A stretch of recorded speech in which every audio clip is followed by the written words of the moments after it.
The most toxic beginner mistake I see isn't bad lighting or a shaky hand. It's the genius assumption that more technical knowledge is the strategy for success. We all fall for it, endlessly watching the Mastering the $2,000 Lens tutorial.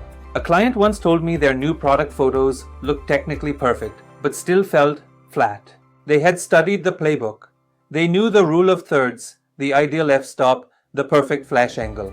They chased technical dominance. The emotional baseline was zero. The problem wasn't the aperture, it was the essence of the brand they ignored. It's like learning every chord in existence but never writing a song. You have the mechanism but no message. The hidden light isn't the one coming from your strobe, it's the one that illuminates a human truth about the product. This is the turning point. The irresistible visual leverage comes not from how you shoot, but why the product matters. This is the lesson I learned years ago. Photography isn't a science, it's a breakthrough in communication. Your camera is just a pen. The true authority is in the story you write with it. Stop hunting for the perfect technique and start defining the wild ambition of your brand.